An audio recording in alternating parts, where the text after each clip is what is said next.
Assalamu alaikum, ladies and gentlemen. My name is Bilal Arif, and I'm the president of the Robotics and Automation Club. I will be your host today with Mr. Salah Khalid, who is the club secretary at RAC. The Robotics and Automation Club has specially organized this webinar for all of you who are applying for the UGRAD program this year, or for those of you who will apply in the coming year. With this webinar, we want your questions to be directly asked to our UGRAD alumni, so they can share with you their tips and tricks to a successful application. Because we have our audience from different areas of Pakistan and from different universities, so before I introduce my guest speakers, I would like to introduce you to the Robotics and Automation Club. The Robotics and Automation Club is an engineering club at the College of Electrical and Mechanical Engineering, which is the constituent college of NUST. At our club, we aim to provide students from any background with opportunities to learn and grow their technical and soft skills. Our ultimate goal is to create a positive impact by contributing our part in the economic growth of Pakistan. We're also committed to provide students with opportunities to grow beyond the scope of their academic boundaries. So if you would like to avail more opportunities by attending webinars, seminars, workshops, and taking part in competitions, then do follow us on social media to stay updated of our upcoming events. The link to our social media is in the chat section of this meeting and is also shared with you guys on WhatsApp. So without further ado, let me introduce you to our guest speakers. It gives me great privilege to welcome two of my colleagues, Mr. Ali Mehdi and Mr. Hussain Ashraf, from the Department of Mechatronics Engineering at the College of Electrical and Mechanical Engineering in NUST. Ali did his A-levels from Beacon House Educational Complex, Islamabad, while Hassan did his FSc from Punjab Group of Colleges, Lahore. Both of them applied for UGRAD 2022 program and got selected. Mehdi joined the Saginaw Valley State University in Michigan. So let's just introduce our guest speakers. That's where I left from. So it gives me great privilege to welcome two of my colleagues, Mr. Ali Mehdi and Mr. Hussain Ashraf, from the Department of Mechatronics Engineering at the College of Electrical and Mechanical Engineering NUST. Ali did his A-levels from Beacon House Educational Complex, Islamabad, while Hassan did his FSc from Punjab Group of Colleges, Lahore. Both of them applied for the UGRAD 2022 program and got selected. Mehdi joined the Saginaw Valley State University in Michigan for the program back in spring this year. He is back home now, while Hassan is currently in the US and is in the program. He is studying at Nisha State University in Georgia. Hassan is also the team leader and winner of the largest robotics contest in Pakistan, NERC. So now let's open the floor for Ali and Hassan to tell us more about themselves and about their personal experience being part of the UGRAD program. Let's start with Ali first. So Ali, first of all, thank you so much for taking time to be the part of this webinar and this meeting. So how are you, and would you please share us with your experience of UGRAD? I am Sayyid Ali Mehdi, originally a part of DB41 MTS. I am currently, I went to the UGRAD program in spring 2022. Went to Saginaw Valley State University. It was a great experience. Came back as a part of the Dean's Honor List from my college over there. I had a great experience, made some great friends. We will go through the application process, aista, but just a holistic experience. It is a bit tiring at the start. It's a tedious process, but it's worth it once you get into it. So no matter what you think of the consequences, just apply anyways. This is one thing that I'll say for the starters. Apply anyways. Don't think apply करने का फ़ायदा नहीं होगा. Even if you don't get selected या कुछ भी होता है, application itself is a process जिसमें बंदा बहुत कुछ सीख लेता है. It's gonna help you a lot. शायद आपको अभी अंदाज़ा ना हो, but it's something that follows up a lot. So I'll just start from here. Just know the importance of all this process that you're going through right now. और बाकी इंशाल्लाह we'll cover everything. So over to Hassan now. Hello guys, I'm Hassan. Currently, I'm in Kennesaw State University, Georgia, and thank you to RSA team for organizing this webinar, and it's a really great idea. So इस वक्त अभी जो है मैं कैनिसा में हूँ और इस वक्त करंटली मैं UGRAD का पार्ट हूँ. अभी मुझे तकरीबन ऑलमोस्ट 1 मंथ हो गया है इधर USA आए हुए. So it's a great experience. और ये है कि इस बार से जो मेरा बैच है ना, ये फॉर 2022 से, इस बार से सब कुछ दोबारा नॉर्मल रिज्यूम होना शुरू हुआ है.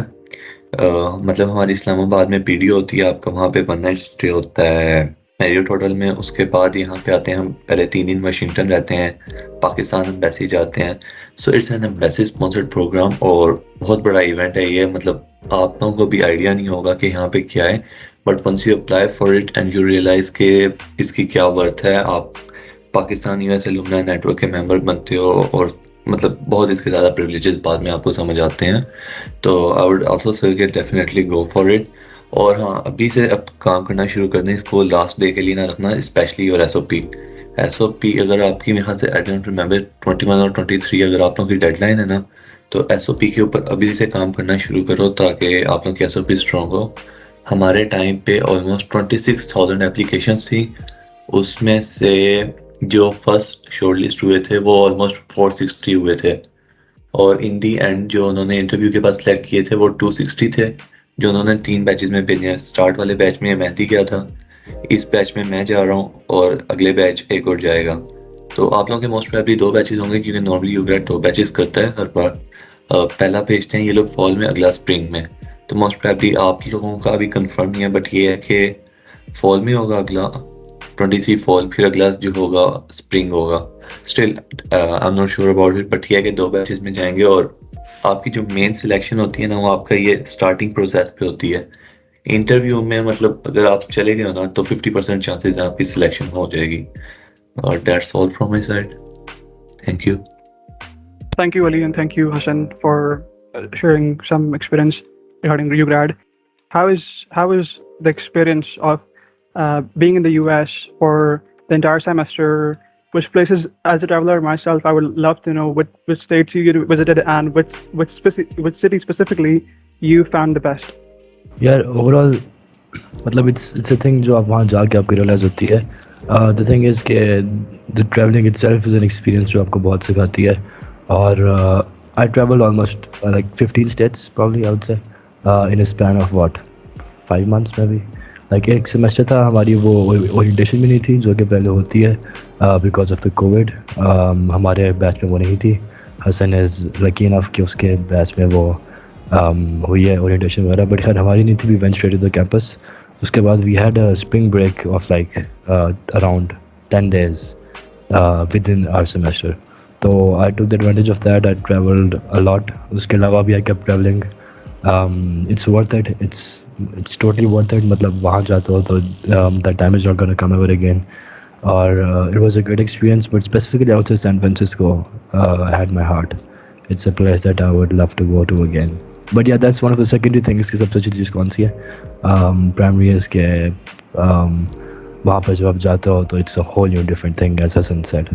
Yes, I can definitely agree to that. And Hassan, would you like to share some? Because I would also like to mention, because Hassan has traveled a lot to the northern areas of Pakistan. He loves biking. And Hassan, would you like to share some places you visited? अभी start में हम लोग गए थे Washington, सारे गए थे, 3 दिन हमारा वाशिंगटन स्टे था। उसके बाद हम लोग अपने अपने स्टेट्स में आए हैं। तो ये सीन था कि यहाँ आने पे ना, मतलब जब तक डॉम्स नहीं खुले थे, मैं यहाँ पे आ गया था एटलांटा। यहाँ पे मेन सिटी वो एटलांटा है, और एटलांटा के ना सबर्ब्स में तकरीबन ये कैनेसो, तो मतलब आधे घंटे की ड्राइव पे है। तो मैंने पहले 5 दिन एटलांटा रहा हूँ। तो मैंने एज अ सोलो ट्रैवलर पहली दफ़ा ये चीज़ एक्सपीरियंस की है। न्यू स्टेट थी, अमेरिका था, कोई सिस्टम नहीं मुझे आता था समझ। मुझे इनके जो ट्रेन वगैरह या सबवेज वगैरह यूज़ करने नहीं आ रहे थे।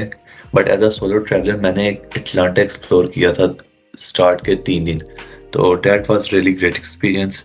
उसके बाद अभी मैं कैनिस हो गया, अभी तक मैं निकला कहीं नहीं हूँ। मतलब अभी मैंने यहाँ पे जो है ना, इन्होंने क्या किया है, सारे इंटरनेशनल जो स्टूडेंट्स हैं उनको साथ रखा हुआ है एक डोम में।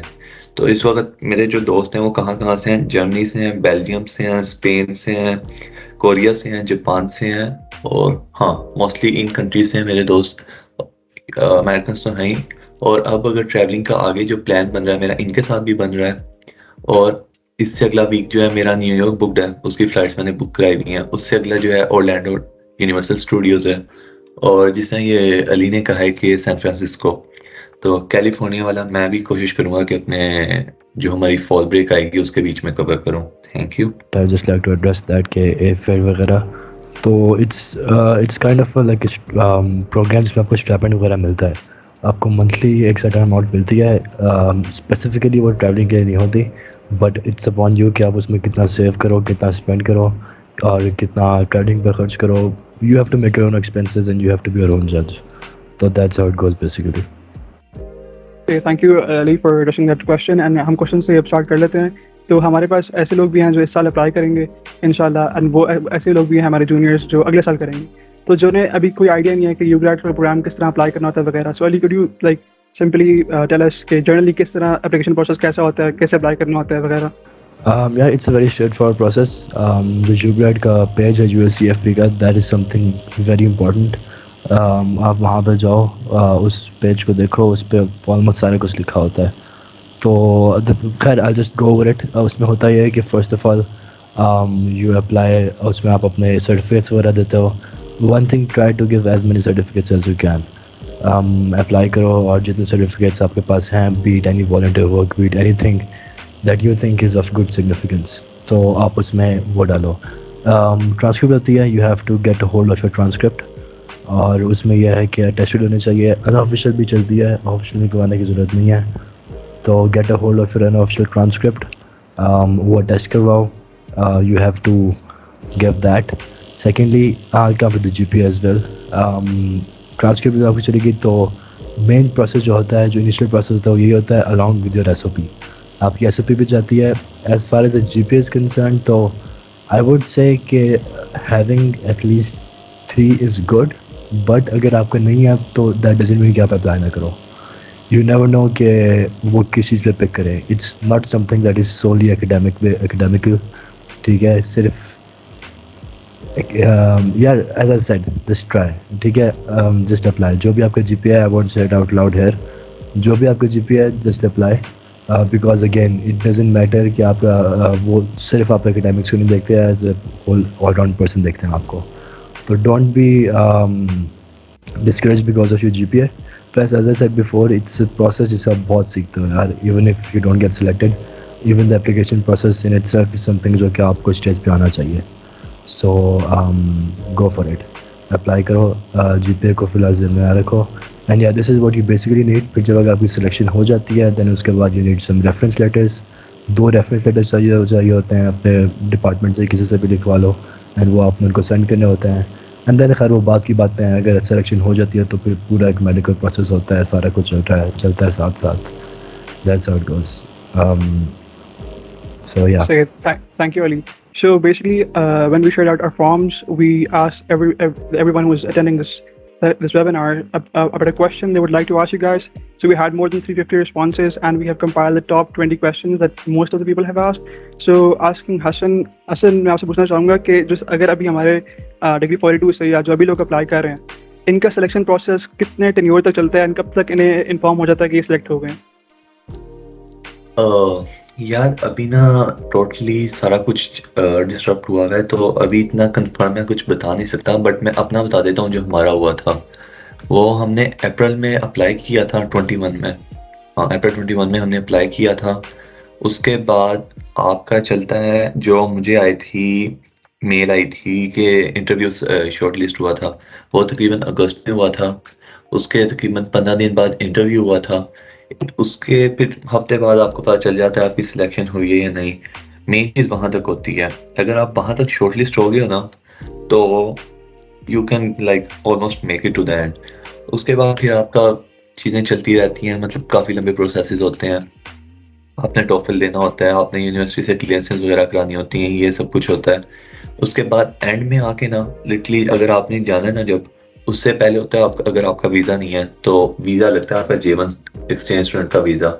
वो चीज़ आपकी मैटर करती है. ये होता है कि अगर हमारे बैच में तकरीबन 50 लोग थे, तो 1-2 का सैडली उनका वीज़ा नहीं लगा, तो वो वहाँ पे रह गए. तो मोस्ट इम्पोर्टेंट चीज़ आपकी होती है कि आप अगर उसमें जो स्टार्टिंग प्रोसेस है इसमें शॉर्ट लिस्ट हो गए हो, तो आपके चांसेस हो जाते हैं आप चले जाओगे. अगर मतलब बहुत ही अनलकी बंदे हो गए तो होगा कि नहीं जाता. अच्छा, ये जो मैं अभी चैट्स में देख रहा हूँ मैसेजेस, तो उनको मैं थोड़ा सा क्लियर करना चाहता हूँ. लाइक लोग ना अपना एक GPA बता के पूछते हैं कि ये GPA अच्छा है कि नहीं. तो यूग्रेड की तरफ से कोई थ्रेशहोल्ड नहीं है कि इतना GPA हो इतना ना हो तो फ़र्क पड़ता है. वो आपकी एक कंप्लीट पर्सनालिटी देखते हैं. उनको एक लीडर चाहिए. Basically this whole program is about leadership. तो वो आपका एकेडमिक्स भी देखेंगे, आपकी को-करिकुलर भी देखेंगे। ये चीज़ हमेशा याद रखो कि जीपीए मैटर करता है, बट टू एक्सटेंड नॉट 100%। तो कोई अपना अगर एग्जैक्ट एक पॉइंट बता के बता रहा है ना कि मेरा 2.8 है या 3 है तो मेरा हो गया कि नहीं, तो कोई कुछ नहीं बता सकता, क्योंकि यूग्रेड ने कभी ये चीज़ कभी क्लियर नहीं की है। सही है, थैंक यू हसन। हसन, हमारे पास ऑब्वियसली जैसा मैंने कहा कि कई लोग जो हैं वो अगले साल भी अप्लाई करेंगे। सो अली या हसन, आप काइंडली बता सकते हैं कि एलिजिबिलिटी क्राइटेरिया क्या है कि यूग्रेड के लिए अप्लाई करने के लिए? यार मैं बता रहा हूँ, हाँ हाँ हसन, आप हसन गो ऑन बताओ। Okay okay. चलिए यार, क्राइटेरिया ये है कि you should be in your second और third year of university. Like आप फाइनल ईयर के स्टूडेंट नहीं हो सकते या आप फर्स्ट ईयर के स्टूडेंट नहीं हो सकते अप्लाई करने के लिए। और बाकी ये है कि आप यूएस सिटीजन ना हो, और प्रेफर्ड होता है कि आपने पिछले 2 साल में कहीं ट्रैवल ना किया हो। ये चीज़ें मैटर करती हैं। और आपका हाँ कोई मतलब स्पाउस वगैरह जिस तरह भी इस तरह कोई होते हैं वो यूएस में ना रहते हो। तो अगर आपने कभी यूएस ट्रैवल नहीं किया हुआ या इस तरह नहीं ना किया हुआ कभी आपने, या फॉरेन ट्रैवल भी नहीं किया, फॉरेन ट्रैवल वाले भी गए हैं बच्चे, बट अगर आपने नहीं किया हुआ तो आपके ये चांसेस बढ़ जाते हैं यूग्रेड में जाने के। सही हो गया और हसन, थैंक ठीक है। और कुछ? अच्छा थैंक यू यार, हसन। आपने बहुत अच्छा बताया। लेकिन आगे एक क्वेश्चन है जो फॉर्म्स में मेरे रिसीव हुआ है, वो ये है कि यानी फायदे तो हमें काफ़ी ज़्यादा नज़र आ रहे हैं कि आप यूएस जाते हैं, आपको एक नया एक्सपीरियंस मिलता है, आपको फॉरेन यूनिवर्सिटीज में पढ़ने का मौका मिलता है। क्या इसके अलावा कोई इस तरह के नुकसान भी हैं जिसे मद्देनजर रखा जाए अप्लाई करते वक्त? यार so Hassan, can I take that? Yeah, you'll take that. मैं भी गो फॉर इट। अच्छा अच्छा यार, the thing is कि I cannot definitely say as a the thing is कि advice जो होती है ना, that is something very personal. There's nothing as a good or a bad advice, is just different perspectives, ठीक है? तो the thing is कि होता ऐसे है कि of course थोड़ी सी डाउन साइड्स होती हैं जिस तरह हर चीज़ की होती है। As for me, keep one thing in mind कि if you go for UGAT there is a high chance कि आपका probably एक सेमेस्टर ऊपर रहेगा, ठीक है? I'm not gonna lie about anything, लेकिन there is a high chance of that, at least one semester, ठीक है? Secondly, the thing is कि some people have asked कि is it worth delaying a degree for, again this is something कि मैं आपको कहूँगा कि आप पे खुद पे डिपेंड करता है। As for me, I knew कि I would have to spend some time ahead, क्योंकि मेरा बहुत एक अजीब टाइम बन रहा था। Hasan was lucky in the sense कि उसका फिफ्थ सेमेस्टर हो गया होता, he went in the sixth. मेरा यह था कि आई हैड टू लीव जब फिफ्थ का एक महीना रहता था, because of that I had to skip fifth and the sixth. तो द थिंग इज़ कि अभी बिल्कुल एक पर्सनल बात आ जाती है। Some people might have said कि यार मेरी डिग्री लेट हो जाएगी, मैं क्यों जाऊँ, अमेरिका बंदा बाद में भी जा सकता है, ठीक है, फेयर इनफ, ठीक है, if you want to say that, but as for me I was like I don't even know if there is a tomorrow और नॉट, एंड आई सेड कि I am gonna avail this chance.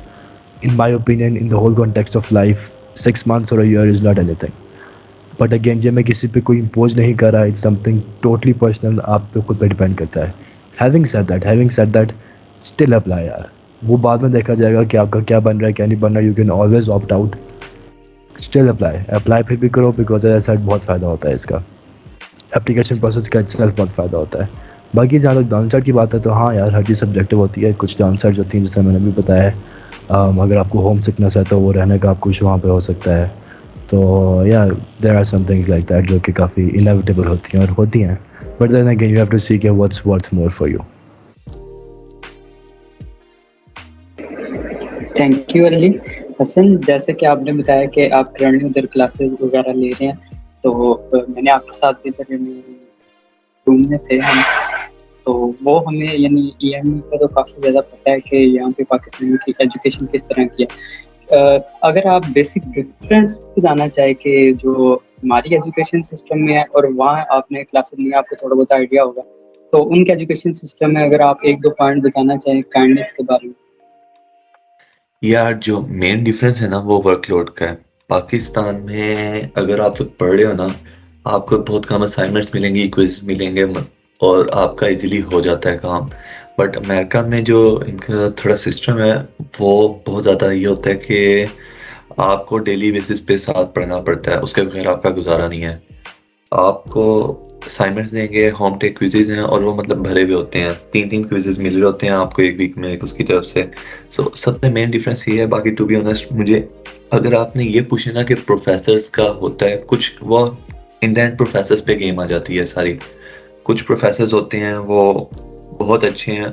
हाँ, ये चीज़ है कि यहाँ पे आपको facilities बहुत ज़्यादा मिलती हैं। जो यहाँ पे इनके पास लैब्स हैं, ये मैं अपने इंजीनियरिंग पर्सपेक्टिव से बता रहा हूँ, और दूसरे लोगों के अलग मेजर्स हैं तो उनका मैं इतना नहीं बता सकता। बट जो यहाँ पे लैब्स में फैसिलिटीज़ है ना, वो इवन नस्ट अगर टॉप यूनिवर्सिटी भी है पाकिस्तान की, तो वहाँ पे भी वो फैसिलिटीज़ बिल्कुल भी नहीं है। तो द ओनली डिफरेंस इज कि अगर आप खुद अपने ओन पे कुछ करना चाहते हो, आपके पास यहाँ पे ऑप्शंस अवेलेबल हैं, आपके पास रिसोर्सेज अवेलेबल हैं। पाकिस्तान में आपको वो चीज़ नहीं मिलती। बाकी अगर आप सिर्फ स्ट्रिक्ट करना चाहते हैं ना जो अपनी फॉर्मल एजुकेशन है उसके ऊपर, और वही सिर्फ आपने जीपीए रखना है और कुछ नहीं करना सीखना, तो उसमें फिर बहुत ज़्यादा फ़र्क नहीं पड़ता। हाँ, सिर्फ ये होता है कि वर्कलोड यहाँ पे थोड़ा ज़्यादा होता है as compared to Pakistan. Thank you, Hashan, for the reply. I can see now we have some people who have raised their hands in the attendees. So can we unmute Isna Abbas to ask a question? Isna, you can ask a question.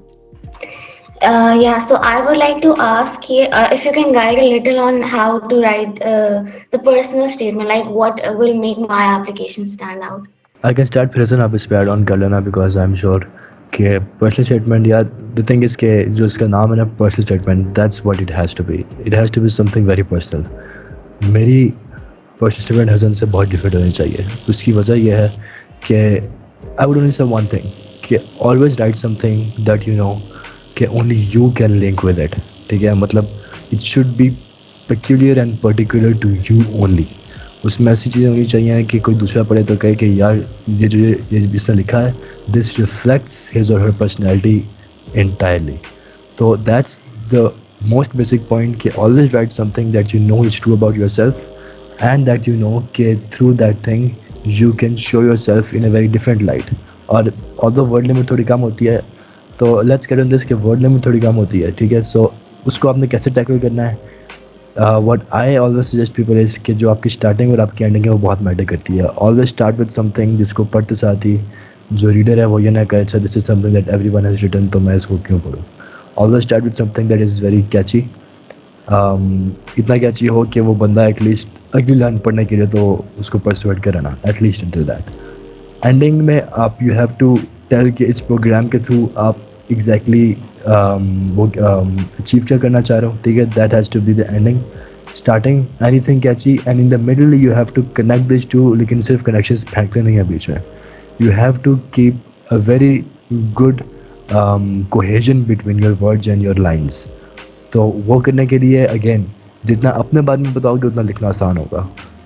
So always because you know के what you are, है ना, तो always try कि अपने बारे में कोई एक ऐसा एस्पेक्ट एक्सप्लेन करो जो कि आपके साथ पर्टिकुलर हो। बिकॉज जब बंदा ऐसा कुछ लिख रहा होता है, कुछ सब्जेक्टिव लिख रहा होता है, तो उसका फ़ायदा ये होता है कि बंदा उसको एक्सप्लेन बहुत अच्छे तरीके से कर सकता है।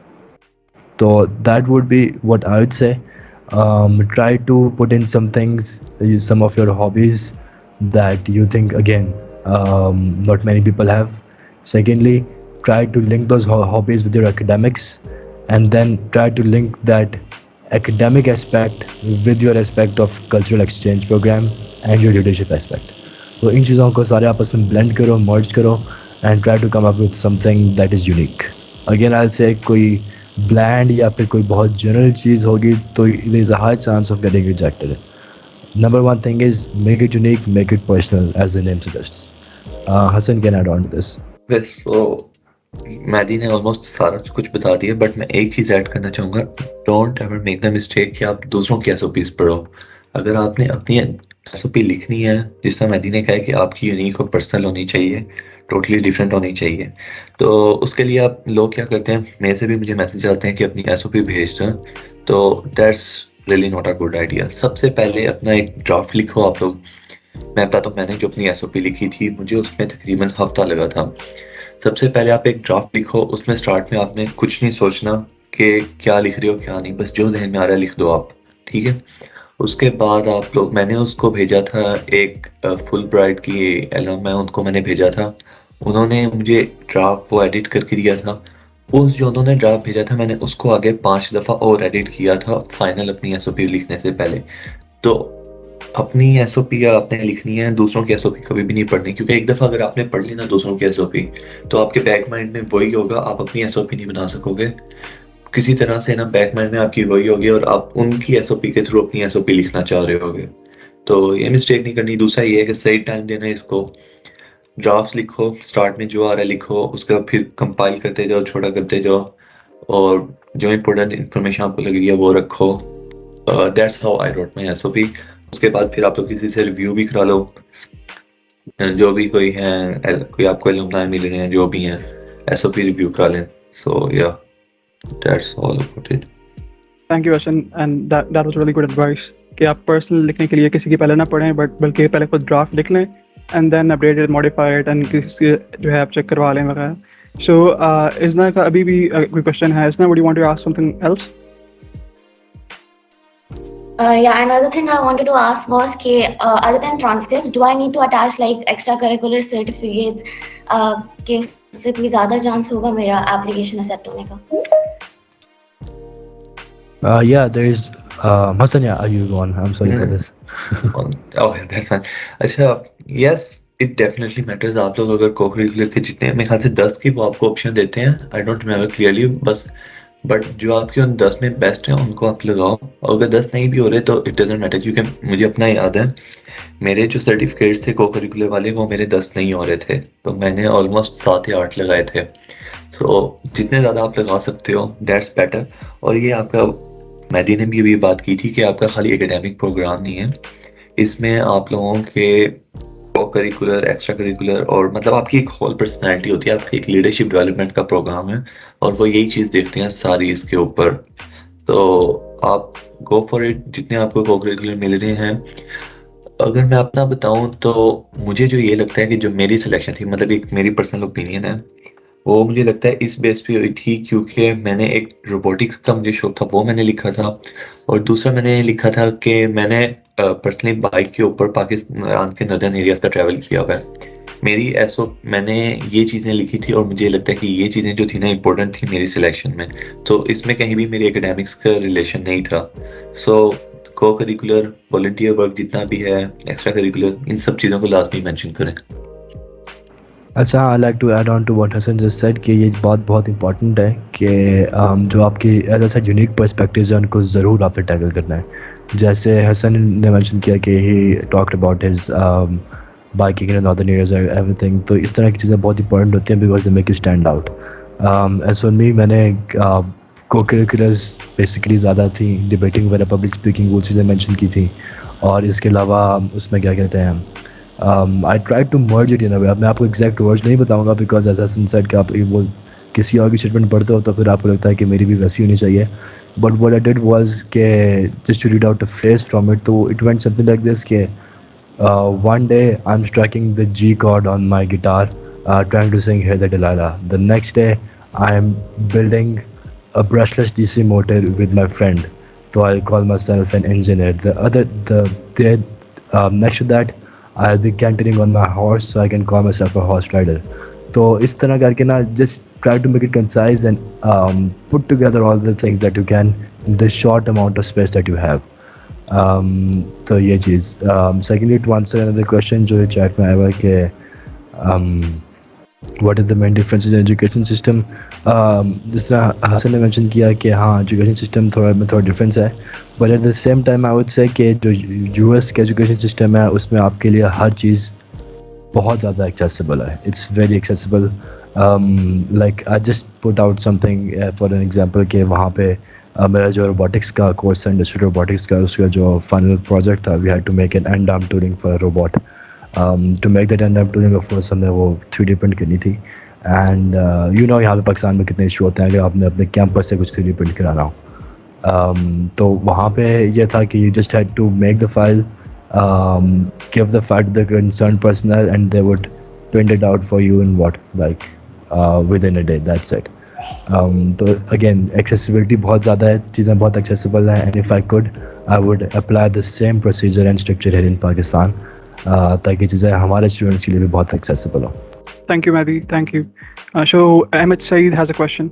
The first question I would like to ask एक काफी कॉमन क्वेश्चन है which I'm pretty sure बहुत सारे लोगों का है अभी चैट में और मैं देख भी रहा हूँ आ रहा हूँ। इट्स अबाउट आपका जो सेमेस्टर होता है कि you're going to another country, आप क्या कहते हैं सिंक्रोनाइजेशन कैसे होती है आपके सेमेस्टर की। Let's say you're in your 5th or 6th semester है, आपने पहले भी थोड़ा सा इसके ऊपर टच किया, बट अगर आप वहाँ जाते हैं तो आपके पीछे डिग्री का क्या होता है, आप उसको कंटिन्यू करते हैं आगे या आपके क्रेडिट आवर्स कैरी ओवर होते हैं, ऑल ऑफ दैट, उसके ऊपर थोड़ी सी detail. Being in EME especially sync नहीं हो सकता. The reason for that is कि हमारा excess semester system, but having said that इस दफ़ा चीज़ें डिफरेंट होंगी बिकॉज इस दफ़ा एप्लीकेशन स्टार्ट बहुत लेट हुई है. तो आई एम नॉट रियली श्योर कि एग्जैक्टली कब जाके प्रोसीजर कहाँ तक पहुँचता है. In any case however I do think एक सेमेस्टर का डेफिसिट आ जाएगा. वहाँ पे क्रेडिट आवर्स के बहुत डिफरेंट होता है. मतलब I am not too sure कि हसन की यूनिवर्सिटी की क्या रिक्वायरमेंट है, बट एज फॉर मी मेरे लिए उन्होंने रिस्ट्रिक्शन लगाई हुई थी. I could not take more than 12 credit hours. Hey in Pakistan in my semester I was taking what like 21 credit hours. तो 21 क्रेडिट आवर्स को आप कभी भी 12 क्रेडिट आवर्स के साथ कॉम्पनसेट नहीं कर सकते. That's not possible. और फिर अपना आपको, मेरा ये पॉइंट ऑफ व्यू था कि वहाँ पर भी जाके अगर आप अपना आपको बर्डन में ही डालना है और एक अच्छे जीपीए के लिए स्ट्राइव करना है, और तो अलहमदिल्ला वो भी आ ही गया था, वो आ ही जाता है यार. That's not something that is the primary concern. The thing is कि अगर मैंने वहाँ भी जाके अपने आपको बर्डन करना है विद द फैक्ट कि मैंने यहाँ पे भी ग्रेड्स लेना है, इन चीज़ों को ट्रांसफर कराना है, तो that's not something that I have wanted. Credits transfer हो जाते हैं, but I would not suggest कि आप उस पर अपना बहुत ज़्यादा उम्मीद लगा के बैठो, बिकॉज वो काफ़ी हेक्टिक और टीडियस प्रोसेस होता है, and for that you have to really synchronise all the things well. Most probably chance ये होगा कि इफ़ यू आर लकी तो आपके समर में डेफिसिट पूरा हो जाएगा. If you are little unlucky तो you have to put one extra semester, and if you are little more unlucky तो हो सकता है कि आपका एक साल ऊपर लग जाए. यहाँ पे अगेन बात हुई आ जाती है, एक पर्सनल एक्सपीरियंस की आती है, एक पर्सनल पॉइंट ऑफ व्यू की आती है कि if you are willing for that. तो हाँ, ये प्रॉब्लम्स होती हैं, ये प्रॉब्लम्स सबके लिए होती हैं और ये होती रहेंगी. स्पेशली अगर आप इंजीनियरिंग मेजर में हो तो प्रॉब्लम होती है. अगर आप ह्यूमैनिटीज़ मेजर में हो तो ये इतना इशू नहीं होता, बट इंजीनियरिंग में बिकॉज हमारे प्री रेक्विजिट्स होते हैं, हमारे बिल्डिंग ब्लॉक्स होते हैं, जैसे NERC है, I can not go ahead without doing NERC. That's why I have to repeat all that process again. So again, it comes down to what you think about all of it.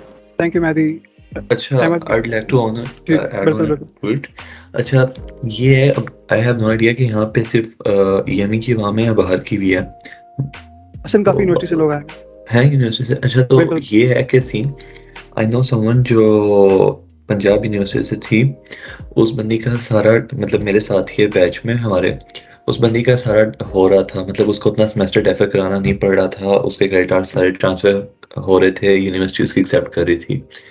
But उस बंदी ने Washington आके अपना semester defer करा लिया, क्योंकि she realised कि अगर उसने यहाँ पे भी आके पढ़ा ना, तो मतलब अगर उसने अपने क्रेडिट आवर्स ट्रांसफर करवाए और उसने, क्योंकि आप होते हो थर्ड ईयर में या फाइनल ईयर में होते हो जब आप यहाँ पे आते हो, तो आपके थोड़े डिफ़िकल्ट कोर्सेज हो चुके होते हैं तब तक. तो अगर आपने यहाँ पे आके वही कोर्सेज पढ़ने होते हैं, तो जैसे मैंने बोला बहुत ज़्यादा हेक्टिक हो जाता है. तो आई नो पीपल जिनका डेफर होने से रुक सकता था सेमेस्टर, उनके क्रेडिट आवर्स ट्रांसफर हो रहे थे, बट वो फिर भी उन्होंने अपने नहीं करवाए इन द एंड. और स्टार्ट में वो करवा रहे थे क्योंकि उनको भी यही था कि हमने अपने 6 महीने बचाने हैं, साल बचाना है. बट इन द एंड उन्होंने अभी आके अपने ही ऐसे लोग मिले हैं जिन्होंने अपना डेफर होता हुआ सेमेस्टर जो है ना, नहीं हो रहा था डेफर, उन्होंने इन द एंड डेफर करवा लिया.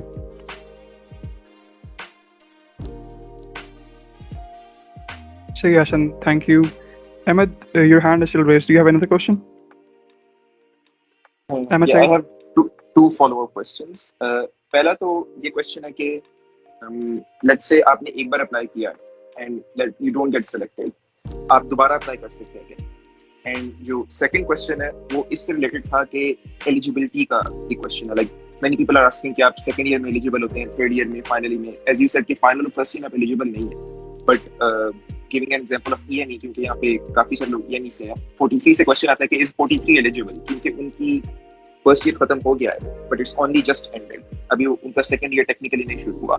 So how would they apply? या फिर अभी किसी का एक सेमेस्टर खत्म हुआ, उनकी ट्रांसक्रिप्ट वगैरह नहीं आई, हाउ वुड दे अप्लाई? तो these are my two follow up questions. Thank you. अच्छा, हाँ, तो ये है कि 2 सेमेस्टर जिनके ख़त्म हो चुके हैं वो एलिजिबल है. मतलब 43 यहाँ पे ये लोग अपना, इनका फर्स्ट ईयर कंप्लीट हो चुका है ना, तो ये एलिजिबल है. इसी तरह से अगर आपके 6 सेमेस्टर्स कंप्लीट हो चुके हैं तो आप एलिजिबल नहीं रहे, क्योंकि उसके बाद, क्योंकि आप फाइनल उसमें चले जाते हो, सीनियर ईयर में चले जाते हो. तो सॉफ्टमोर और जूनियर, ये जो सेकंड और थर्ड ईयर होते हैं, सिर्फ ये लोग एलिजिबल होते हैं. तो अगर आपका कंप्लीट हो चुका है ना फर्स्ट ईयर, और अभी आप बेशक नहीं गए अपने थर्ड सेमेस्टर में, तो इट डजंट मैटर, आप एलिजिबल हो उस प्रोग्राम के लिए. Thank you, Hassan. We have another question from Bilal Atiq. Sir, my question is regarding the selection of subject. Sir, suppose just for example, for instance, I am an engineering student and like मैं वहाँ जाके अपनी studies जो pursue करना चाहता हूँ वो business kind of या just like किसी और subject में करना चाहता हूँ. तो is it possible और इसके क्या side effects हो सकते हैं like statement of purpose और इन सब चीज़ों पे? Yeah, it's totally possible. आप अपना it doesn't have to be engineering and it's a good thing in fact. एक change of taste होता है तो it's a good thing. लेकिन उसमें यह है कि आपकी जो वो है ना personal statement, it becomes a little tough to justify that. But if you feel like you can justify what you're writing, तो just go for it. इसका बहुत simple answer यह है कि just apply for whatever you can justify. That's it. Thank you, Mehdi. Thank you, Bilal. Okay, so Mohammed, you can ask the question. My question is, if we are selected, can we do some kind of a part-time job while studying there as well? Like, is there anything on me working in the US? Simple answer is no. You cannot do any sort of job, not on campus, neither on off campus. But ये है कि अगर आपको इतना पैसे दे रहे होते हैं यूग्रेड वाले तो आपको जॉब की ज़रूरत नहीं पड़ती. आपका एयर फेयर, आप लोगों का यहाँ पे जो मेरी पीडी हुई थी, मेरिट होटल में मेरा 1 नाइट स्टे, यूग्रेड में वाशिंगटन का 3 दिन का मेरा स्टे, उसके बाद एटलांटा में जो मैं रहा हूँ डोम में आने से पहले वहाँ का 5 दिन का स्टे, सारा एयर फेयर, मेरी ट्यूशन फीस, मेरी यहाँ पे हाउसिंग, मेरे यहाँ पे मील और सेमेस्टर का सब कुछ फ्री है. उसके बाद वो एक्स्ट्रा स्टाइपेंड देते हैं 2500 to 3000 which is more than enough यहाँ पे रहने के लिए. तो उसके बाद आपको जॉब की ज़रूरत पड़ती नहीं है और आपको अलाउड भी नहीं होता. So yeah, thank you, Hasan. मेरा भी क्वेश्चन है हसन कि हमारे खुद के भी एक्सपेंडिचर आज लगता है वीज़ा के लिए अप्लाई करने में या किसी और प्रोसेस में? You don't get to spend even a single penny. 1 रुपया भी नहीं आपका लगेगा कहीं भी. Okay, so yes, that is good. Even जो वीज़ा के लिए हमने जाना होता है ना, मतलब अगर आप लाहौर से आ रहे हो इस्लामाबाद, वो भी आप लोगों को 7-8 हज़ार रुपया स्टाइपेंड दे देंगे ट्रैवलिंग का. So yes, and that is great. So we can take the next question from Aris Anwar again. Aris, you can ask the question. I wanted to ask, like, does our field of study matter? Like, if we are from medicine, what would our CV would be? What it would be like? As for medicine, I would suggest कि आप उनके page पे जाके उनके FAQs में ये बात I still remember लिखी हुई है, can people from medicine apply? तो I do think you guys can apply, लेकिन इसका थोड़ा सा कुछ I'm not entirely sure. So I would suggest कि go up on their page and search कि if you are first of all eligible to apply, because medicine के 5 साल होते हैं. So I'm not too sure how that completely syncs. Plus I'm not sure अगर उनके exactly कोई medicine के programs offer करते हैं. I do know उनके public health के programs होते हैं, but core medicine के I'm not too sure. तो instead of giving a wrong impression or answer, I would suggest कि आप उनके page पे FAQs पे जाके search करो. I'm pretty sure वहाँ पर कुछ लिखा हुआ था. And as for resume, तो या फिर आपकी CV, just build on whatever you think is worth mentioning. Or if you want to, you can always ask one of us to review it या ऐसा कुछ, तो that shouldn't be a problem. Thank you, Matthew. That is very kind of you. अगर आप उसको review कर लेंगे जो लोग लिखें CV या personal statement. So Hassan Ahmed Khan has a question. अस्सलामुअलैकुम. I would like to ask के जो एक्स्ट्रा करिकुलर्स हैं वो आपके कितना मैटर करते हैं और उनका रिलेशन फील्ड से कितना होना चाहिए आपकी? इस तरह से यार मैटर करते हैं, बहुत ज़्यादा मैटर करते हैं. जितनी आपकी एकेडमिक्स से होती हैं उतनी आपका को-करिकुलर मैटर करते हैं. रिलेशन फील्ड से आपका लाजमी नहीं है हो, आपका कुछ या देखो आपका जो अपना एक पैशन है, आपकी हॉबीज है, आपकी एक पर्सनैलिटी है, वो ऑब्वियस होनी चाहिए बस. अब आप ये नहीं कह सकते कि आपने सिर्फ अपनी एकेडमिक्स में किया हुआ अपने को-करिकुलर एक्टिविटीज़ लाजमी नहीं है. अगर आपने कहीं और किया हुआ है, आपका कोई और शौक है, इट जस्टिफाइज योर पर्सनैलिटी, आप उसको लिख सकते हो. So it totally depends. ये सारा ना थोड़ा सब्जेक्टिव चीज़ें हो जाती हैं कि आपके कितना ज़्यादा हमारे फील्ड से होना चाहिए, कितना ज़्यादा हमारे फील्ड से ना हो. ये हर किसी का अपना अपना होगा, तो इसका एक कोई डेफिनेट आंसर नहीं है. But yes, it co-curricular activities matter करती हैं, बहुत ज़्यादा मैटर करती हैं. बट ये है कि फील्ड से भी हो सकती हैं. अगर आपने फील्ड से अलावा कुछ और किया हुआ है तो वो भी मैटर करती है. इंपॉर्टेंट होता है अगर आपकी वो पर्सनैलिटी का पार्ट है. जैसे मैंने बताया कि मेरी मोटरसाइकिल टूरिंग मेरी एक SOP की मेन चीज़ थी, बट उसका मेरी फील्ड से कोई रिलेशन नहीं है. उन्होंने जो मेरा इंटरव्यू हुआ था, उनका इंटरव्यू इसी चीज़ के गिर्द रिवॉल्व कर रहा था. मेरा जो टूरिंग वाला पार्ट है उसके अलावा उसका फील्ड से कोई रिलेशन नहीं, मैंने एसओपी में भी उसका वही रखा था। तो इट टोटली डिपेंड्स कि अगर आप जस्टिफाई कर सकते हो, जैसे मैदी ने कहा था कि अगर आप चीज़ों को जस्टिफाई कर सकते हो ना जो आप कर रहे हो, तो you should definitely right it. Thank you, Ashan. Thank you for answering. So, Rabit Ahmed has a question. I hope I am audible. Sir, I had a question regarding deficit semester. Just imagine that if we get accepted in the program, will our fees we have that one we have submitted in Pakistan, will that be refunded either by program or by the university? Which fee, like जो suppose आपने the university की submit किया, you're talking about that one? Yes, exactly. I don't think university is going to refund you anything because university का, let me make it very clear, universities का USCFP या फिर IREC से कोई ताल्लुक नहीं है. And they, honestly, to be very frank, they don't really care कि आप जा रहे हो या नहीं जा रहे हो. As for the university, they will not refund you much. I cannot say much about that, but I don't think that it's highly likely कि वो आपको कुछ भी refund करें. हाँ, ये है कि इनफैक्ट ये होता है कि अगर आपने अपना कोई सेमेस्टर सस्पेंड या डेफर कराया है, यू स्टिल हैव टू पे certain amount of fee in that university. तो कंप्लीट रिफंड का तो I don't think it's possible at all. Okay, thank you, Ali. So, Wazdan Ali Khan has a question. Yes, sir. Assalamu alaikum, sir. So basically, my question is that कुछ लोग होते हैं sir that do undocumented community work, जिसको उनके पास कोई certificate वगैरह नहीं होता. तो is it worth mentioning in the application process? Yes, it's totally worth it. अगर आपने किया हुआ है तो अनडॉक्यूमेंटेड से फ़र्क नहीं पड़ता. अगर आपके पास आपके जो वो चीज़ है ना कि जो सर्टिफिकेट्स हैं, ये सीधे जो वो आपने 10 सर्टिफिकेट जमा कराने हैं वहाँ तक है, उसके बाद कुछ भी नहीं है. अगर आपने किया हुआ है कोई काम, कोई भी कम्युनिटी सर्विस की है, कुछ भी है, वो डॉक्यूमेंटेड नहीं है, तो आप लिख दो उसको अगर आपको लगता है कि वो वर्थ इट लिखने के लिए. क्योंकि जब उन्होंने आपका इंटरव्यू लेना है ना, उनको अंदाज़ा हो जाता है आप कितना ज़्यादा आपने अपनी एसओपी में जो भी आपने जो चीज़ें लिखी हैं कितनी ज़्यादा सही लिखी हैं और कितना ज़्यादा मतलब कहानियाँ छोड़ी हुई हैं. तो यस, इट डजेंट मैटर. अगर आपने सच में वो किया हुआ अपना कम्युनिटी सर्विस जो भी की हुई है, तो आप लिख सकते हो उसके बारे में. Thank you, Ashan. So, Shanavar Shaukat has a question. Yes, मेरा क्वेश्चन भी सर्टिफिकेट से रिलेटेड है कि as you have mentioned before कि certificates are the most important part of SAP. तो क्या हम अपने old certificates भी show कर सकते हैं, like if you have certificates from your intermediate level or matriculate level? और secondly, अगर आपकी कोई internship है वो चल रही है और and you know कि उसका certificate आपको 21 सितंबर से पहले नहीं मिलेगा, तो उसका हम अपनी SOP में बता सकते हैं? यार SOP में तो इतनी जगह नहीं होती कि you can mention all of this, ठीक है. तो फर्स्ट ऑफ ऑल जो आपकी पर्सनल स्टेटमेंट होती है, you don't really have time to mention. I am sorry, I think I was mute. तो यार द थिंग इज़ के जो आपकी पर्सनल स्टेटमेंट होती है उसमें आपके पास स्पेस नहीं होती कि आप इतना कुछ मेंशन कर सकें. In fact it बेयरली touches on your certificates. तो द थिंग इज़ कि आप अपने सर्टिफिकेट्स वगैरह जो होते हैं उनको आप ज़रूर मेंशन करें as a part of application process, लेकिन अगर कोई सर्टिफिकेट मिला ही नहीं है तो there is not much point in mentioning about that.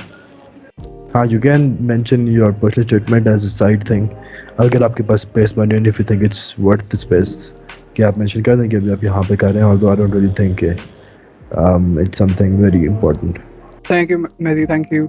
So, Anush Aftab has a question. Assalamualaikum. My question is that what kind of steps or arrangements you think that one should be into or focusing on if someone's planning on applying next year? अच्छा, तो यार यही चीज़ है कि GP अपना सही रखो. और मतलब आप सिर्फ ये हो कि अगर आप एक खाली इस तरह के हो ना कि बुक में बन के आप सिर्फ अपना जीपी मेंटेन कर रहे हो, वो चीज़ भी आपके लिए सही नहीं है. और अगर आप ये कहते हो कि जीपी मैटर नहीं करता, मैं तो अपनी स्किल्स डेवलप करूँगा, इस तरह की भी चीज़ नहीं है. तो एक ना राउंडेड पर्सनैलिटी रखो, अपनी को-करिकुलर में पार्टिसिपेट करो, अपनी अंदर लीडरशिप स्किल्स डेवलप करो, कम्युनिटी सर्विस करो, जीपीए मेंटेन रखो और यहाँ से ओवरऑल राउंडेड पर्सनैलिटी रखो.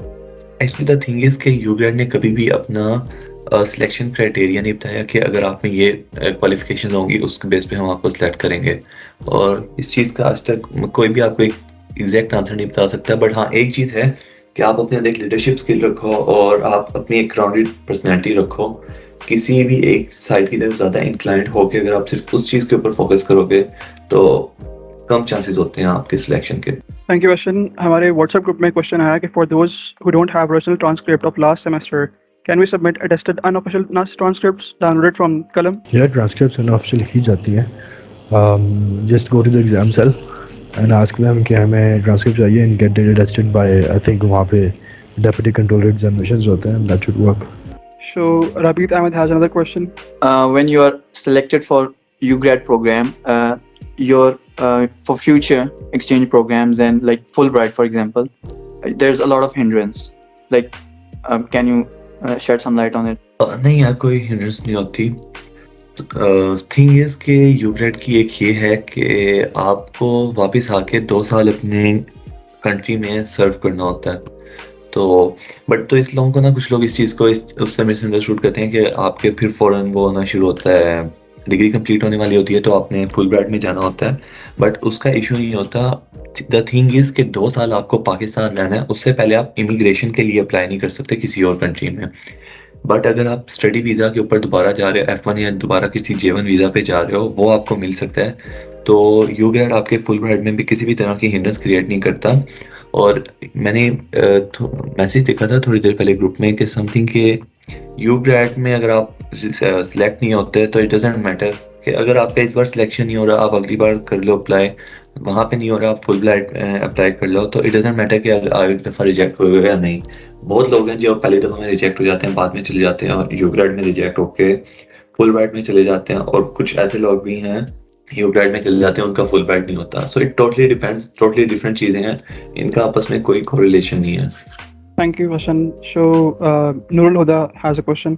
अच्छा, आई एम आस्किंग कि इंग्लिश कितनी अच्छी होनी चाहिए बिफोर द एप्लीकेशन?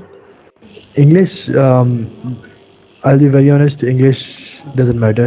हाँ, आपकी जो प्रोसेस स्टेटमेंट है it should be grammatically sound, लेकिन as for the spoken English it doesn't matter a lot. In fact इस ये जो ग्लोबल जुगाड़ होता है इसका जो मेन पर्पस होता है that is to pick people from backward areas in Pakistan. That is why they prefer किसी स्टूडेंट का जिसका आउटसाइड फॉरेन कंट्री का एक्सपोजर ना हो। तो बैकवर्ड एरिया से जो होता है कि मोस्टली स्पोकन इतनी अच्छी नहीं होती, तो that is not something that should hinder you from applying कुछ ऐसा। So we have a lot many questions in the attendees, and Sakina Ali has a question. Can we please unmute her and let her ask the question?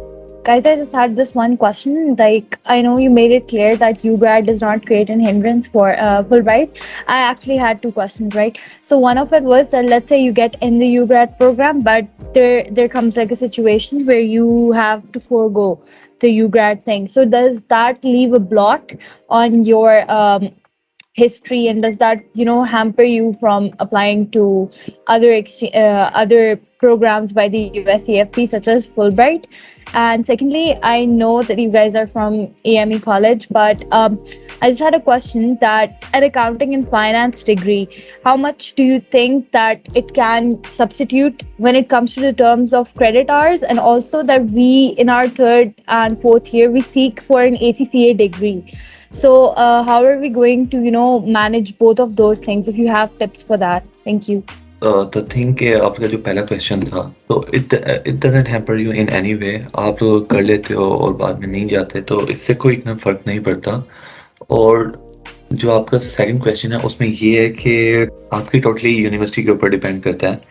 So I would suggest कि हमारे से पूछने की बजाय आप अपना जो university में कोई आपके एकेडमिक एडवाइज़र या कोई इस तरह के हों, उनसे ये चीज़ डिस्कस करें कि अगर आपका एक सेमेस्टर डेफर हो रहा है और यूँ अगर आपका होता है, तो आप लोग किस तरह से उस चीज़ को कंपनसेट करेंगे, क्योंकि हर यूनिवर्सिटी की अपनी डिफरेंट पॉलिसी है और हर आपके मेजर की डिफरेंट पॉलिसी होती है। तो टू बी ऑनेस्ट मैं इतना ज़्यादा मुझे आइडिया नहीं होगा इस पर, बट आई सजेस्ट कि अपने किसी यूनिवर्सिटी में एकेडमिक एडवाइज़र या आप लोगों के डिग्री एडवाइज़र कोऑर्डिनेटर्स वगैरह, उनसे ये चीज़ डिस्कस कर लें आप। Thank you, Hassan. Thank you. So साद आज़िम का कोई सवाल है, काइंडली इनको अनम्यूट कर दें। I have a question for Hassan and a question for Ali. Hasan, आपका जो ट्रैवलिंग वाला एक्सपीरियंस था वो आपने एक्स्ट्रा करिकुलर्स में मेंशन किया था या पर्सनल स्टेटमेंट में? और अली से मेरा ये सवाल है कि आपने तो ये सारा एक्सपीरियंस कर लिया है, तो अब आप जब वापस आए तो आपको क्या कोई बेसिकली कोई डिफिकल्टी फील हो रही है वापस मर्ज होने में, वापस आपको नया नया तो नहीं फील हो रहा है यूनिवर्सिटी में, या कोई इश्यूज तो नहीं फेस हो रहे? फर्स्ट मैं बोलूँ पहले?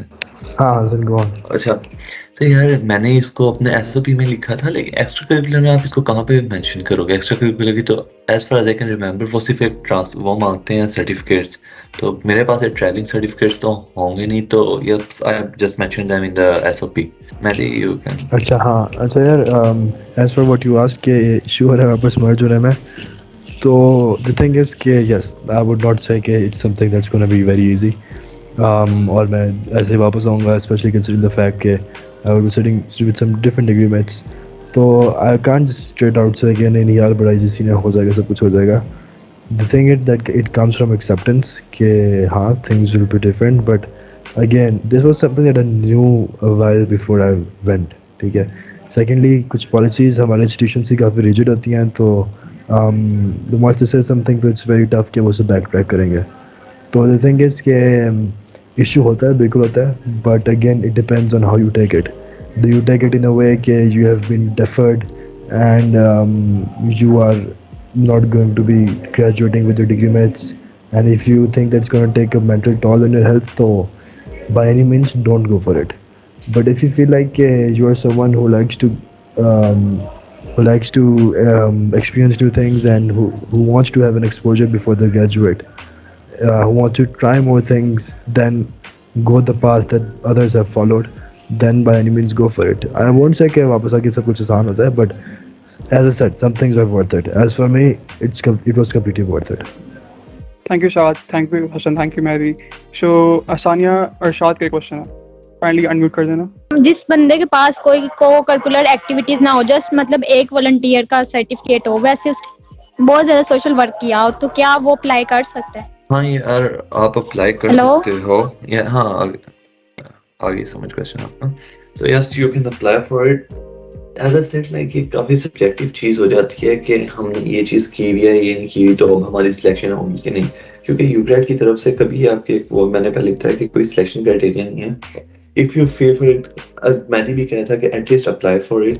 अपनी एसओपी को आप बनाओ, इन चीज़ों से इतना मैटर करती हैं ये चीज़ें, बट अगर जितना आपने किया हुआ है उससे अपने पैराडाइम में रह के गिव योर बेस्ट.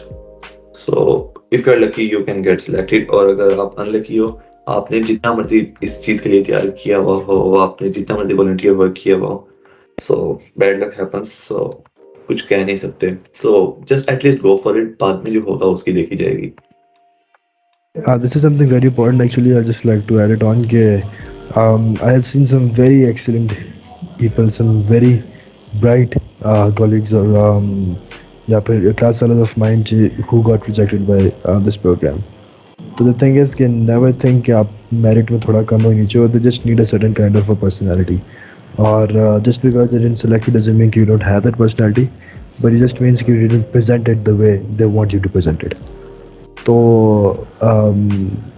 डिस्करेज नहीं होना, अगर डिस्करेज होना तो डोंट अप्लाई.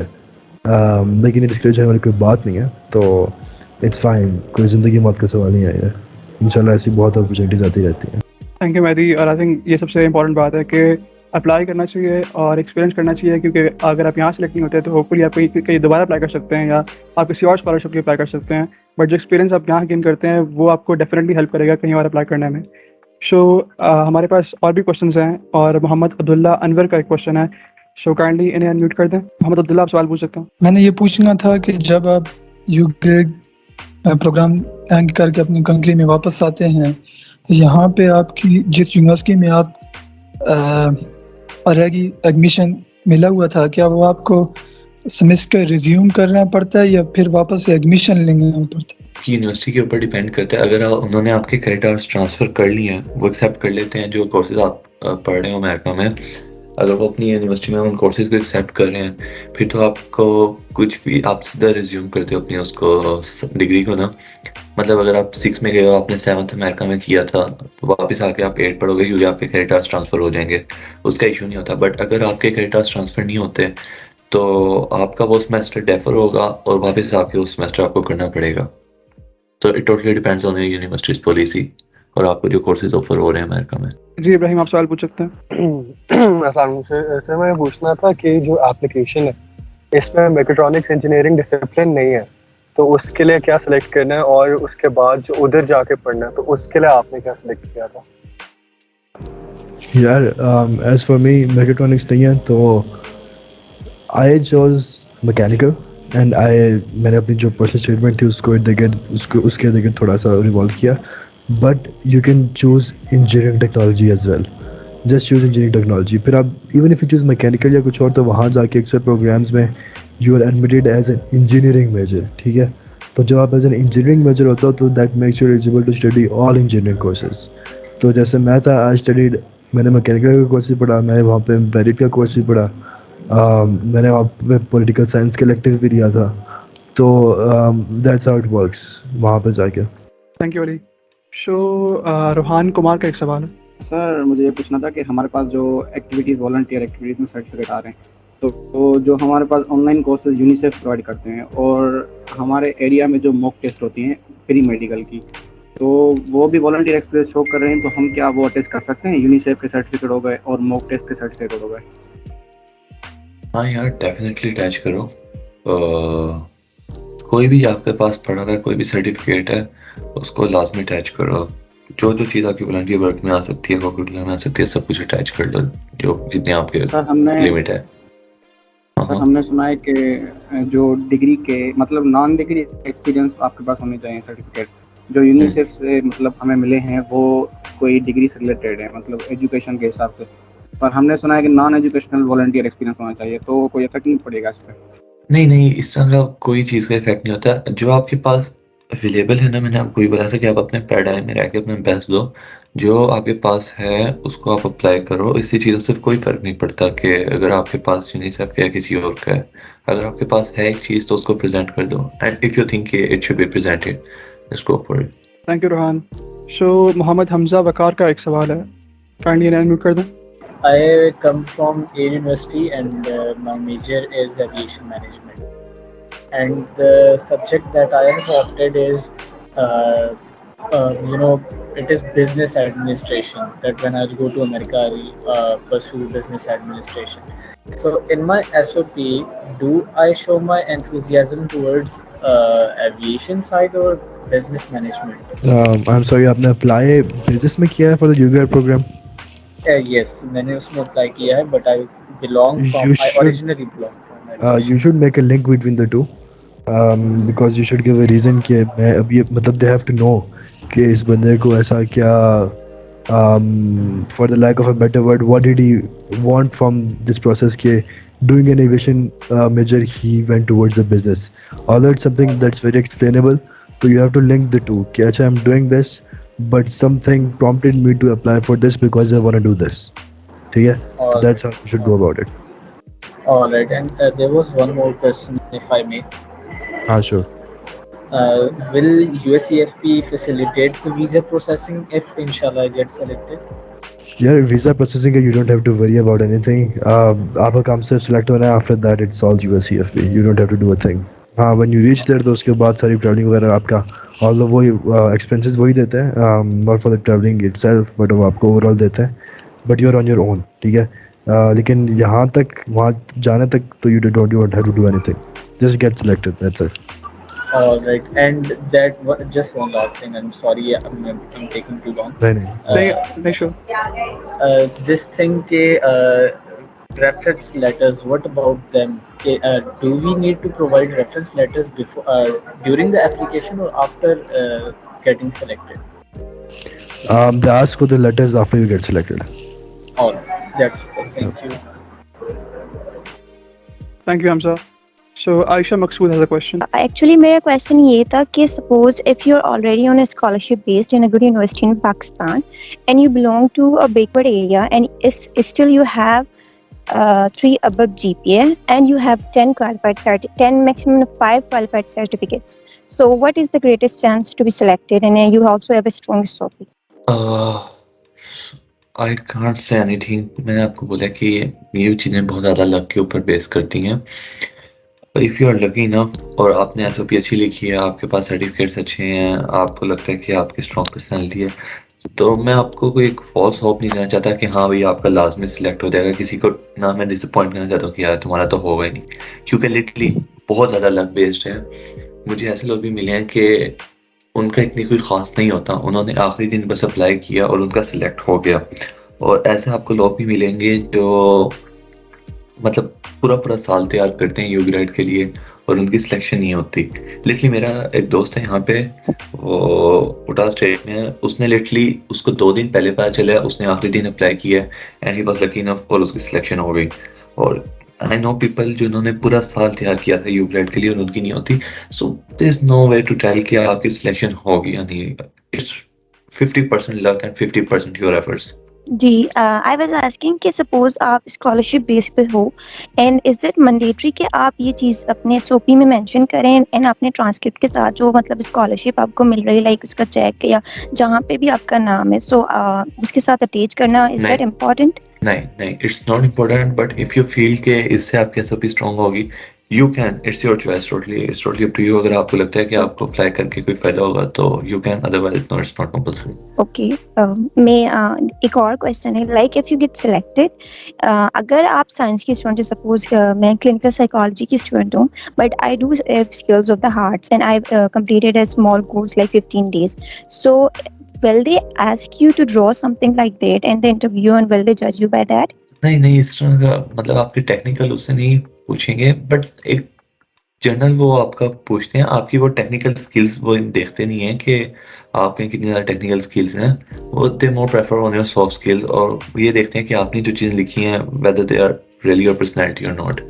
ओके, और एक ये चीज़ भी है जो आपके पास सर्टिफिकेट नहीं है उनका और आपका ऑलरेडी मतलब वॉलंटियर वर्क हो चुका है उनके साथ, बट उसमें ये है कि आपने वो कॉन्टैक्ट्स लोस्ट किए हैं, तो वहाँ पे एक ऑप्शन भी है एप्लीकेशन में कि add your contacts and institution name like that. So अगर आपके पास कॉन्टैक्ट नहीं है तो उसमें क्या लिखना चाहिए? एग्जैक्टली मैंने भी इस तरह की कोई काम किया था। तो आपको मतलब कोई ना कोई ऑनलाइन कॉन्टैक्ट मिल जाता है, वो बेसिकली डबल वेरीफाई नहीं करते हैं वहाँ से। सो लाइक अगर आपने फर्स्ट कर किसी इंस्टीट्यूट के साथ किया है या जो भी है, तो कोई ना कोई तो होगा, मतलब अपने अकेले तो कोई वर्क नहीं किया होगा, आप किसी का भी नंबर दे दो, तो it doesn't matter very much to be honest. Okay, it's my last question. Okay, मैं एप्लीकेशन में एक एरिया है वहाँ पे लिखा है फोन एंड उसके साथ लिखा हुआ है city code and like there is a number 051 and 1 2 3 4 5 6 7। So वहाँ पे क्या नंबर ऐड करना चाहिए कि आपके पास सपोज बीटीसीएल नंबर है ही नहीं?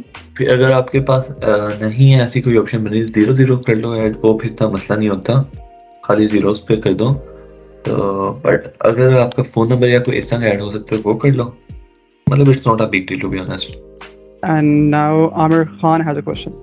अगर हम इस प्रोग्राम के लिए सिलेक्ट होते हैं और हम इस अपॉर्चुनिटी को अवेल कर लेते हैं तो अगले 2 साल तक हम किसी और एक्सचेंज प्रोग्राम में नहीं जा सकते, और आपने कहा था हम इमिग्रेशन के लिए भी अप्लाई नहीं कर सकते। तो बेसिकली मेरा क्वेश्चन ये है कि जो एक्सचेंज प्रोग्राम या इमिग्रेशन का जो आपने कहा था, ये सिर्फ यूएस के लिए है या ये और कंट्रीज में भी अप्लाई हो रहा है, यानी कि यूके या Australia? Hasan, correct me if I am wrong, but I think ये सिर्फ यूएस की पॉलिसी होती है। अगर आपको यूएस का J1 वीज़ा मिला है तो it's for the US, you can not come back to the US for 2 years. As far as I know, you can apply to other countries. Let me correct a little bit, ये जो इसने बात की थी, मैंने ये नहीं बोला था कि आपको 2 साल रहना पड़ता है। आप उन 2 सालों के अंदर आप लोग किसी और स्टूडेंट वीज़ा के ऊपर आप जा सकते हो बाहर। मतलब फ़र्ज़ करो अभी आप गए हो, आपको 1 साल पूरा हुआ है पाकिस्तान में सर्व करते हुए, और उसके बाद आप जाते हो, आपको दोबारा F1 फुल ब्राइट, फ़र्ज़ करो आपकी सिलेक्शन हो जाती है, आप F1 पे दोबारा जाते हो, वापस जब आओगे ना आपको फिर वो वहीं से 1 साल आपको रिज्यूम करना पड़ेगा। मतलब आपका टोटल लाइफ स्पैन में 2 साल होने चाहिए बिफोर इमिग्रेशन, बट आप स्टूडेंट वीज़ा या स्टडी वीज़ा के लिए जा सकते हो। और जहाँ तक मेरी आपने बात की, to be honest, as far as I know कि आपको इमिग्रेशन, हाँ मुझे याद है कि इसी तरह की बात है, मुझे टू बी ऑनेस्ट मैं भी खुद श्योर नहीं हूँ, बट आई गेस के ये पाकिस्तान को आपको सर्व करना होता है, आप मेरे ख्याल से कहीं भी इमिग्रेशन पे अप्लाई नहीं कर सकते, if I am not wrong. Okay, thank you, Hassan. So, Mahnoor Ibrar has a question. Question is that after you guys return from this program, how much in specific NUST EME has cooperated with you in getting back to your semester or the credit hours? Are you guys taking the summer programs or how are you going to complete those hours?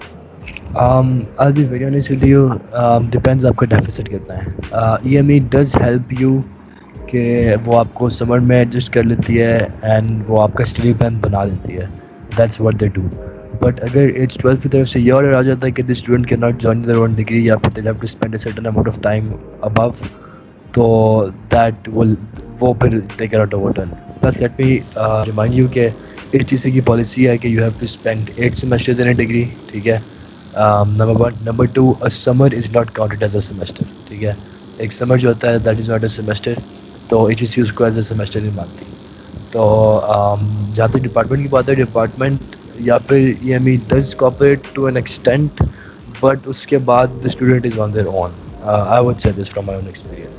Sir, Yeah, you I have are. a question that if someone is currently doing mechanical engineering, तो उसको mechanical engineering को ही ज़्यादा subject choose करना चाहिए या he or she must go for some different taste?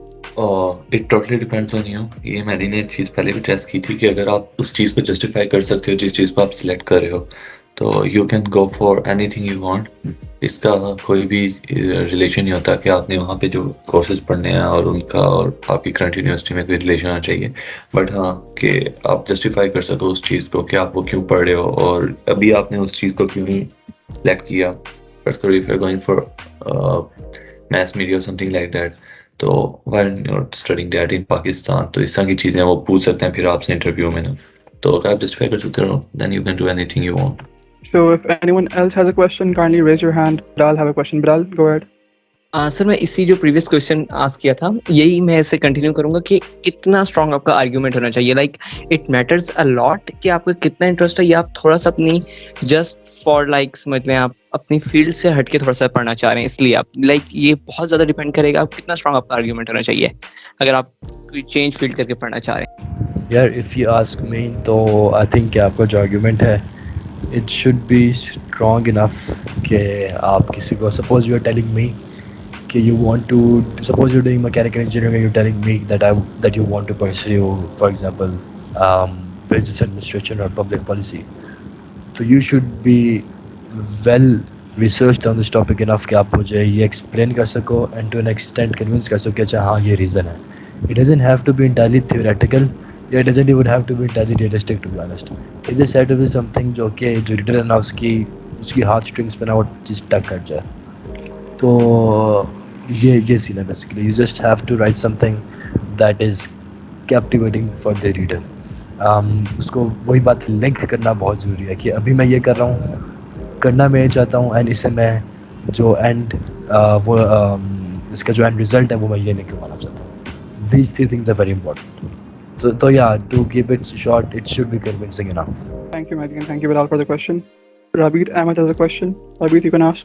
Sir, I had a query like for someone who had already froze his 2 semesters, is it worth it to just apply for UGRAD and just another semester is freezed? You know what I'm trying to say? I totally get it. Is it but worth it then? It totally depends on that person. If he feels like he can afford to like defer another semester, then he can go for it. But अगर उसको लग रहा है कि एक और semester defer करके तो बहुत ज़्यादा पीछे रहेगा, मतलब ये वाली चीज़ें जो ना सब्जेक्टिव चीज़ें हैं. एडवांटेजेस बहुत ज़्यादा हैं यूग्रेड के अप्लाई करने के. आपको बहुत ज़्यादा एक्सपीरियंस मिलता है, आपका एक्सपोजर बढ़ता है, आप you personally grow as a person. मतलब 1 महीने के अंदर मुझे जो एक्सपोजर मिला है वो मैं कहता हूँ वर्थ इट है. आगे अभी just more to come, but still I feel कि बहुत ज़्यादा आपको एक्सपोजर मिलता है, चीज़ें सीखने को मिलती हैं. बट हाँ, अगर उस बंदे को ये लगता है कि वो बहुत ज़्यादा पीछे रह गया तो और उसको ये लगता है कि यूग्रेड में अप्लाई करके ही won't be happy, then he should go for it. So totally अपनी चॉइस है आपकी. Make a decision. You have to make like tough choices in life. Thank you, Ashan, and I hope, Rabeet, this answers your question. Should we have one more question from Syed Muhammad Ali? Can you please unmute him? Ali, you can ask your question. Sir, I'm from 43 MTS Mechatronics से मेरा एक ये question था कि ये deferment वाला जो है तो इसकी जो हमारी नस्ट क्योंकि आपकी तो हर सेमेस्टर के पहले एक फी आ जाती है, तो वो जो भी हमारी 130 120 जो भी है वो हमने दे दी. तो उसके बाद if we get selected for UGRAD तो हम जब जाके अपने EME में बताते हैं तो is some part of that refunded, और इफ इट इजंट तो is it मतलब extended on to the next semester या बस वो गई you have to pay again for your next semester? यार as far as the payments are concerned, एक बात मैं बता दूं कि if you're from EME college तो considering कि यहाँ पे academic battalion भी होती है तो ये चीज़ें जो होती है ना काफ़ी वो होती हैं सेंसिटिव होती हैं. You have to make sure yourself कि आप चीज़ों को ना एक दफ़ा go through कर लो. As for me, I had to pay a certain amount for the semester that I had deferred. ठीक है. एक तो ये कि सपोज़ मैंने एक सेमेस्टर शुरू कर दिया है तो उसकी जो फ़ी है वो मैंने दे दिया है तो वो दे दी है. ठीक है. कॉलेज यूनिवर्सिटी आपको कभी वो रिफंड नहीं करेगी because they don't have anything to do with the fact कि आप एक एक्सचेंज प्रोग्राम पे जा रहे हो. To be very honest with you. ठीक है. Secondly, if you decide to go तो मेक श्योर अपने आप को कैडेट बटालियन से भी आउट करवा लो because what they will do is that they will keep posting those क्या कहते हैं वो जो चार्जेस होते हैं मंथली बिल्स वो लगते रहेंगे and they would keep on posting fines on those too. And they would just include all the charges which don't even make sense. तो ये चीज़ें जो हैं ये ज़रूर अपना इस पर होमवर्क करके जाना मैंने मुझे को if you decide to go. सही है सर. वो आपसे रिक्वेस्ट थी सर कि when I write my statement of purpose वगैरह तो can I review it by you? हाँ sure यार, I can review it. Just I'll leave my I'll message आप और हाँ. just like it. So you can review, send it to me, I'll review it, but again अपनी percent पर लिखोगे then I'll review it because अगर मैं पहले बता दूंगा तो जैसे हसन सर क्या आइडिया से हाँ इंशाल्लाह. Thank you so much sir. Thank you. So yeah, we'll definitely share your contact, Mehdi, with this junior of ours from 43 MTS. And I think we don't have any more questions. We don't have any more questions on WhatsApp, and we've tried to ask as many questions as we could. And I think we should conclude, right, Mehdi and Hassan? Yeah, unless there are more questions. Yeah. Okay, Salman has a question. One final question, guys. Salman, you can ask a question. Okay sir, तो मैंने ये पूछना था कि जब आप apply करते हो यूग्रेड के लिए तो आपको यूग्रेड के जो मेंबर्स होते हैं वो आपको सिलेक्ट कर रहे होते हैं या आपको जो पीछे से यूनिवर्सिटीज़ वगैरह ऑफर कर रही होती हैं आपको फेलोशिप और स्कॉलरशिप्स वो आपको सिलेक्ट कर रही होती हैं और आपको यूनिवर्सिटीज़ जो दी जाती हैं कि आप इनमें अप्लाई कर सकते हैं वो मेरिट बेस्ड होती हैं या वो भी इसी तरह? अच्छा, फर्स्ट थिंग इज के आप अपनी यूनिवर्सिटी सिलेक्ट नहीं करते हो यूएस में. आईरेक्स और यूग्रेड आपके लिए यूनिवर्सिटी चूज करते हैं. दूसरी चीज़ ये है कि यूग्रेड आपको सिलेक्ट करता है. जो आपका पैनल होता है वो टोटली यूएस का होता है और जब आपका इंटरव्यू भी होता है उसमें as far as I can remember एक साइकोलॉजिस्ट होता है, एक यूग्रेड और आईरेक्स का बंदा होता है गैस, और एक एलएम होता है यूग्रेड का. सो टोटली यूग्रेड का होता है, यूनिवर्सिटी का कुछ भी नहीं होता. और यस दैट्स इट. और even you can't even select your own university. आपको जाने से 1-2 महीने पहले पता चलता है कि आपको कौन सी यूनिवर्सिटी इन्होंने दी है. And to add on to that, इसमें होता है ऐसा है कि universities they are very good universities. I won't say कि यूनिवर्सिटीज़ अच्छी होती, बहुत अच्छी होती हैं और वहाँ पे एक्सपीरियंस भी बहुत अच्छा होता है. They are some of the top universities in their areas, but don't expect कि आपको कोई बहुत ही Ivy League type of universities में admissions देंगे वो लोग, because at the end of the day it's a US State Department program and you shouldn't have any expectations कि वो आपको ऐसी universities में admission देंगे जहाँ पे they're a part of the Ivy Leagues or some of the top brass of the US. So we have another question. Should we take it, Mehdi and Hassan? Yeah, take it. Okay, so Muhammad Abdullah, kindly unmute him. When we consider the Fulbright, तो उसके अंदर आपको university खुद आप select करते हैं या वो भी यूग्रेड वाला सिस्टम है? Yeah, Fulbright maybe you don't get to select anything, but as for Fulbright because it's a master's program, so of course the rating of the university is a lot better. जो Fulbright होती है उसका जो selection procedure होता है वो Washington में जो बैठे हुए आईरेक्स के एडवाइजर्स होते हैं वो लोग करते हैं. पूरा पैनल होता है उनका, they get to decide because Fulbright is very prestigious programme और इसमें बहुत सिलेक्टेड लोगों की सिलेक्शन होती है. तो again you get to choose your major but you do not get to choose your university. Pleasure's all ours, Hassan. Thank you, you too, and for all those who attended and responded to our call. Thank you so much for being a part of this webinar. We tried to ask as many questions as we could. मुझे पता है कई लोगों के रह के होंगे, but you guys we will send a feedback form. आप उसमें भी हम आपको सवाल की ऑप्शन देंगे कि आपने अगर कोई सवाल रहता है तो आप जो है वहाँ पूछ लीजिएगा, अपना ईमेल अपना वहाँ पर दे दीजिएगा, अपना व्हाट्सएप नंबर दे दीजिएगा, तो हम खुद जो है अपने अलमनाई से ये सवाल पूछ लेंगे. एंड अगर वो सवाल जो है वो पहले रिपीट नहीं हुआ तो we will definitely ask them and आपको हम रिस्पॉन्ड करेंगे इंशाल्लाह. सो थैंक यू एवरीबडी जिन्होंने पार्ट लिया. एंड अगर आप चाहते हैं, for those all who attended, अगर आप चाहते हैं कि हम ऐसे और वेबिनार्स कराएं, सेमिनार्स कराएं, इवेंट्स कराएं, competitions भी हम प्लान कर रहे हैं इंशाल्लाह. So you can definitely follow us on our social media, जिसके लिंक्स व्हाट्सएप में भी हैं, इस मीटिंग की टीम्स में भी हैं, उस फीडबैक फॉर्म में भी होंगे. So and last, thank you everyone for being a part. Thank you Asan, thank you Madi, and thank you everybody.